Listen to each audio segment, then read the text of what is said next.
Poets and Pancakes, Ashoka Mitran, a Tamil writer, recounts his years. This chapter has been written by Ashoka Mitran. Ashoka Mitran, you can pronounce it Ashoka Mitran. So he's a Tamil writer, and he recounts his years at Gemini Studios in his book My Years with Boss, which talks of the influence of movies on every aspect of life in India. मतलब ये basically जो story है ये एक real life based story है, true based story हो सकती है और डेफिनेटली है। जेमिनी स्टूडियोज एक बहुत बड़ा स्टूडियोज हुआ करता था उस टाइम पे।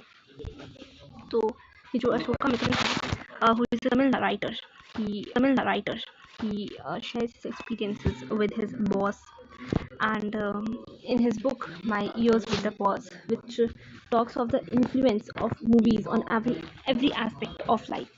ठीक है।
या सो इन्फ्लुएंस मूवीज का हर एस्पेक्ट लाइफ पे, ठीक है। इंडिया में the Gemini Studios located in Chennai. Gemini Studios कहाँ पे लोकेटेड है? चेन्नई में लोकेटेड है। I hope I am audible to everyone, please join as soon as possible. So जो जेमिनी स्टूडियोज है वो चेन्नई में लोकेटेड है। वाज सेटअप इन 1940 और 1940 में सेटअप किया गया था इसको। So it was one of the most influential film producing organizations of India in the early days of Indian filmmaking. मतलब जब बहुत पहले के दिनों में फिल्म मेकिंग के, जब फिल्में उसमें नहीं थी, पॉपुलर नहीं थी, तो उस टाइम पे एक बहुत ज़्यादा इन्फ्लुएंशियल फिल्म प्रोड्यूसिंग ऑर्गेनाइजेशन हुआ करती थी जेमिनी स्टूडियोज चेन्नई में। और it founder was S S Vasan. इसके फाउंडर कौन थे? S S Vasan. Its founder was S S Vasan. So remember what is Gemini Studios? One of the most influential film producing organizations in India in the early days of filmmaking, and its founder was S.S. Vasan, and yeah, it talks about the influence. It's been written by, मतलब इनके इसके बारे में Gemini studios के बारे में लिखा गया तमिल राइटर अशोका मित्रन के द्वारा लिखा गया है। So the duty of Ashoka Mitra in Gemini Studios was to cut out newspaper clippings. तो जो ड्यूटी थी अशोका मित्र की जेमिनी स्टूडियोज में वो थी न्यूज़पेपर क्लिपिंग्स कट आउट करना on a wide variety of subjects and store them in files. Wide variety of subjects और उसे फाइल में स्टोर करना। Many of these had to be written out by hand. बहुत सारे तो इनमें से लिखने पड़ते थे हाथों से। Although he performed an insignificant function, भले ही एक insignificant unimportant function ये perform करते थे, he was the most well informed of all the member of the Gemini family। बहुत ज़्यादा well informed थे ये सारे लोगों के द्वारा Gemini family के। किसकी बात हो रही है? सुकामिथन की बात हो रही है, who is the writer of this Poets and Pancakes chapter। The following is an excerpt from his book My Years with Boss। और ये जो following है एक excerpt लिया गया है, हिस्सा हमसे शेयर करने के लिए दिया गया है My Years with the Boss book से। Pancake was the brand name। Pancake क्या था? brand name था। Pancake was a brand name of the makeup material that Gemini Studios bought in truckloads। क्या हुआ करता था पहले के टाइम पे मेकअप नहीं होते थे आज की डेट में, जैसे फॉर अ सिंपल बेस के लिए भी, for a no makeup look के लिए भी we have to apply like 7 things in advance, right. पहले के टाइम पे सिर्फ पैनकेक्स आते थे, फेस पाउडर टाइप जो होते हैं वो आते थे। And pancake basically makeup brand का नेम है और जो लगा लिया जाता था जेमिनी स्टूडियोज में आते थे ट्रक लोड्स होके, ठीक है। ग्रेटा गाबो must have used it. Greta गाबो ने, जो कि एक एक्ट्रेस रही हैं, उन्होंने यूज़ किया होगा। Miss Gauhar must have used it. Miss Gauhar ने यूज़ किया होगा। वैजंती माला ने यूज़ किया होगा, must have also used it. But राती अग्निहोत्री में not have even heard of it. But राती अग्निहोत्री ने इसके बारे में सुना भी नहीं होगा। Just mark these words. Let me just, yeah, so just mark these words, namely as Greta Garbo, Miss Gohar,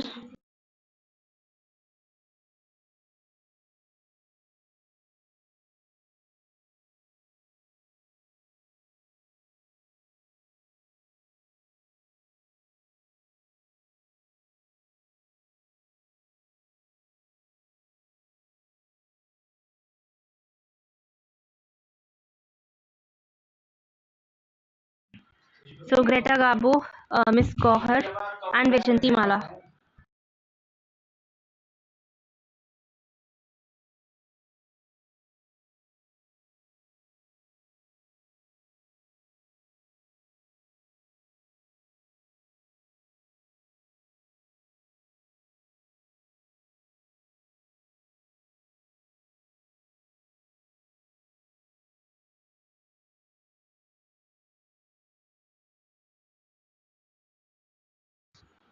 ठीक है, तो ग्रेटा गाबो कौन है इनके बारे में बताती हूँ। ये बहुत ज़्यादा उस समय की मोस्ट ब्यूटीफुल वुमन मानी जाती थी वर्ल्ड में, ठीक है। So Swedish actress, she received an honorary Oscar for her unforgettable, ये जो लाइन्स दी है ना स्वीडिश उनके बारे में, मतलब Yeah, Swedish actress. In 1954, she received an honorary Oscar for her unforgettable screen performances. The Guinness Book of World Records named her the most beautiful woman who ever lived. She was also voted Best Silent Actress of the country, और इन्हें Best Silent Actress के नाम से भी नवाजा गया country की, ठीक है। And who is now Miss Gohar. Miss Gohar is an Indian actress whose performance was widely appreciated in Bimal Roy's Devdas। ये भी एक इंडियन एक्ट्रेस है मिस गौहर। मिस गौहर भी एक इंडियन एक्ट्रेस हैं जिनकी जो क्या कहते हैं जिनकी जो परफॉर्मेंस है उनको भी वाइडली अप्रिशिएट किया गया विमल रॉयस देवदास में। She one 3 best actress awards for her acting and she is now an active politician. और अब ये एक कौन है? एक्टिव पॉलिटिशियन है मिस गौहर। वैजयंती माला के बारे में सब जानते हैं, बट रति अग्निहोत्री भी कोई इन तरीके से कोई होंगी एक्ट्रेस, ये इनके बारे में इन्होंने तो पैनकेक्स के बारे में सुना भी नहीं होगा। So the makeup department of the Gemini Studios was in the upstairs of a building। जो मेकअप डिपार्टमेंट था वो एक बिल्डिंग है, उसके अपस्टेयर्स में था मेकअप डिपार्टमेंट जो था स्टूडियोज के। And that was believed to have been Robert Clive's stables, जिसे माना जाता था कि मतलब ये जो माना जाता था रॉबर्ट क्लीव का स्टेबल, यानी कि जहाँ पे घोड़े वगैरह रहते हैं वहाँ वो जगह मानी जाती थी, वहीं पे इनका मेकअप किया जाता था। So which have was believed to be have been Robert Clive's stables. अभी रॉबर्ट क्लीव्स कौन है इनके बारे में हम आगे जानेंगे। और डजन अदर बिल्डिंग्स, इनकी करीब 12 और buildings, a dozen other buildings in the city are said to have been his residence। माना जाता है कि करीब 12 और बिल्डिंग्स भी उनकी रेजिडेंस मानी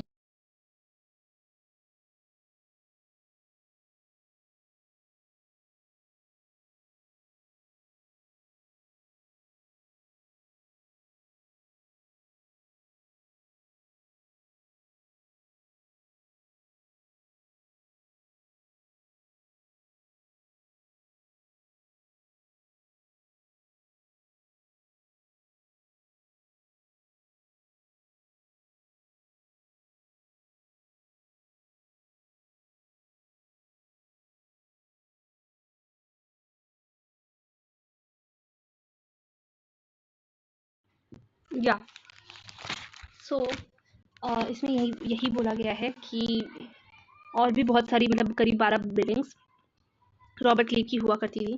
and for his brief life, अगर उनकी छोटी सी ज़िंदगी के बारे में बताएं तो इवन ब्रीफर स्टे इन मद्रास, मतलब और भी जितनी छोटी उनकी ज़िंदगी कहानी रही है उतनी ही छोटी उनका स्टे रहा है, छोटा स्टे रहा है मद्रास में। Robert Clive seems to have done a lot of moving, मतलब बहुत ज़्यादा उनके अप्स एंड डाउन से वो गुजरे हैं। Besides fighting some impossible battles, कुछ impossible battles लड़ने के साथ साथ besides fighting some impossible battles in remote corners of India, India के remote corners में, and marrying a modern maiden, और एक मैरिन में इनकी एक यंग वुमेन से शादी की इन्होंने। ठीक है, सो रॉबर्ट क्लीव कौन थे? So Robert Clive have been known for his, you know, the smallest battles he had fought, as well as his briefer life story, as well as more briefer brief life, as well as even briefer stay in Madras. Robert Lee seems to have done a lot of moving besides fighting some impossible battles, कुछ impossible लड़ाइयाँ लड़ने के साथ साथ impossible battles in remote corners of India, India के remote corners में, as well as marrying a maiden in Saint Mary's church में एक मेडन से शादी करना, in Fort Saint George in Madras, Madras में फोर्ट सेंट जॉर्ज में। The makeup room had the, okay I hope you get it, कौन है रॉबर्ट क्लीव? तो कभी भी रॉबर्ट क्लीव के बारे में कोई भी क्वेश्चन होता है कौन थे, क्या इंपॉर्टेंस था, तो ये पैराग्राफ क्लियरली डिपिक्ट करता है उनकी जो भी brief story. The makeup room had the look of a hair cutting salon, जो मेकअप रूम था उसका हेयर कटिंग सैलून की तरह लुक था। With lights at all angles around half a dozen large mirror, half a dozen large mirror यानी कि मान लो ऐसी मिरर होगी, उफ लुक ऐसी, this is circle, okay, and this is a this, ये मिरर है। और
हाँ, तो इसमें चारों तरफ the makeup room had the look of hair cutting salon with lights with at all angles around half a dozen large mirror, तो around half a dozen large mirror होगा, और जो लाइट्स थी हर एंगल्स पे लगी हुई थी उसके।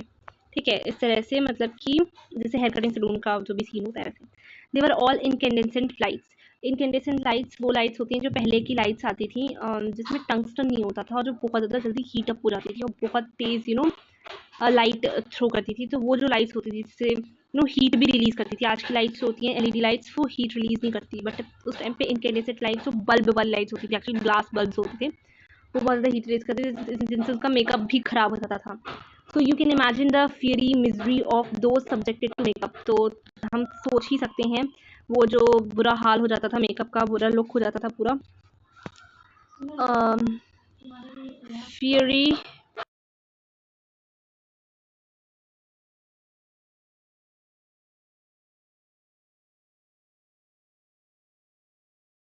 सो या तो एकदम डरावने लगने लगते थे। Next, the makeup department was first headed by Bengali, जो मेकअप डिपार्टमेंट था पहले कौन हेड कर रहा था? उसे बंगाली हेड कर रहा था कोई। The makeup department was first headed by a Bengali who became too big for a studio and left, जो इतना ज़्यादा फेमस हो गया था और खुद को समझने भी लगा था, हो भी गया था, तो उसने छोड़ दिया। ही वॉज सक्सीडेड बाय अ महाराष्ट्रियन, उसके बाद एक महाराष्ट्रियन आया बंगाली के बाद, हु वॉज असिस्टेड बाय अ धरवर कर्नाडिका, जिसे कौन असिस्ट कर रहा था, धरवर कर्नाडिका, एंड आंध्रा जो कि एक आंध्रा था, फिर एक मद्रास इंडियन क्रिश्चियन, एक Madras Indian Christian, and N Anglo Burmese, एक एंग्लो बर्मीज, और फिर usual local Tamils.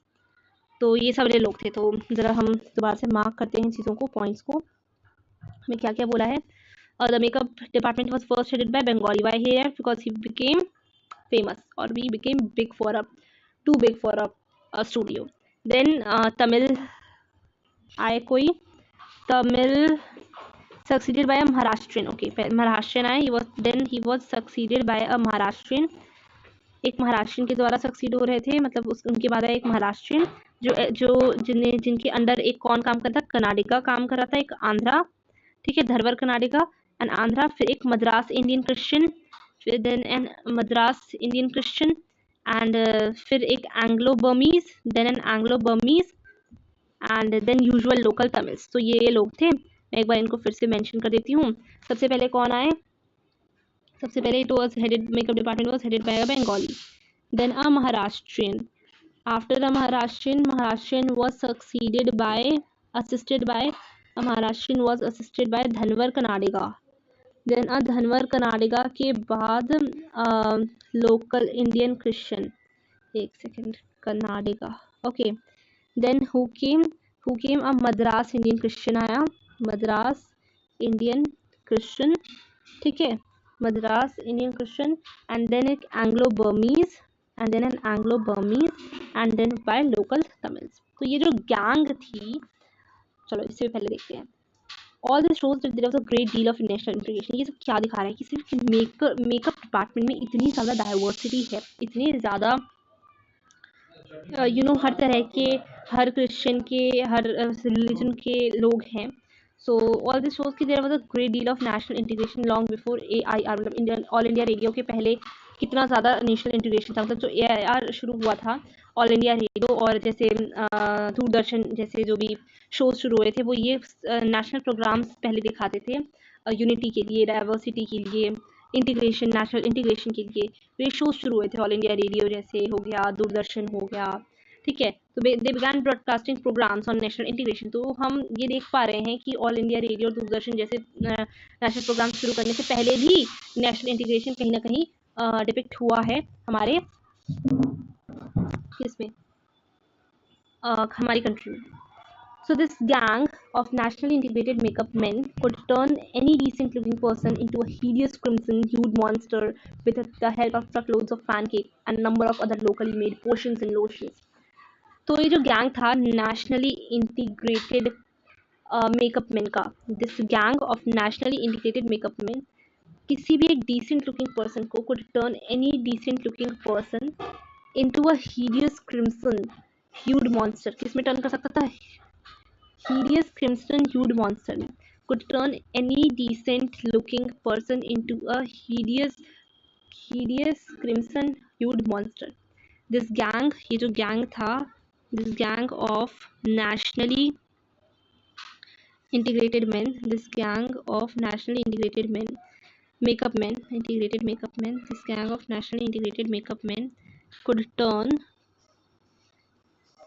any decent looking person into a hideous crimson hued monster with the help of truckloads of pancake की मदद से, और number of locally made potions and lotions मिला के घोल के सब बना देते थे। अब पोशंस एंड लोशंस कैसे बनते थे बता देती हूँ।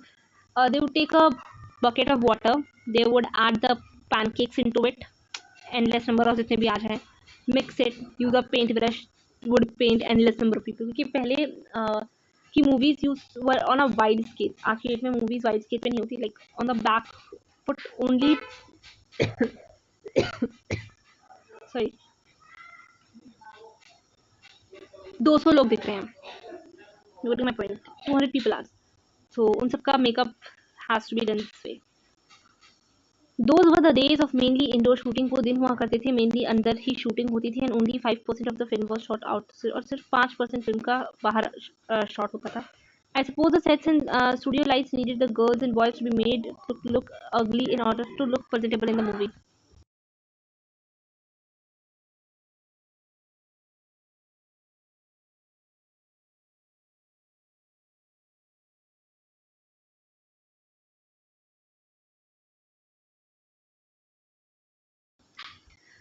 तो मैं ये बोल रही हूँ कि आई सपोज कि जो सेट्स और स्टूडियो लाइट्स थी, उन्हें गर्ल्स और बॉयज़ की ज़रूरत थी to be made to look ugly, मतलब कि उन्हें स्टूडियो लाइट्स की ज़रूरत पड़ती थी, सेट्स की ज़रूरत पड़ती थी कि गर्ल्स और बॉयज़ को अगली दिखाना है। क्यों दिखाना है?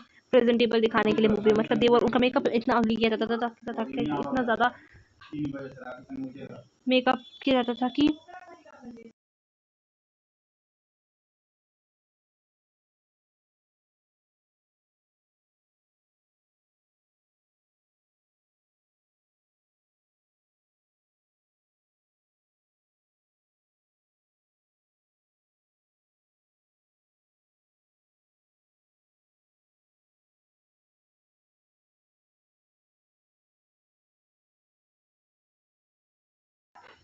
सो या उन्हें अगली मेकअप किया जाता था ताकि वो प्रेजेंटेबल दिख सकें in the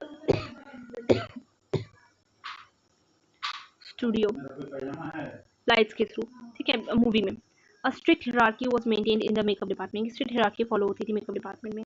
chief makeup man made the chief actors and actresses ugly, chief makeup man chief actor और एक्ट्रेसेस को अगली दिखाता था। नहीं क्या है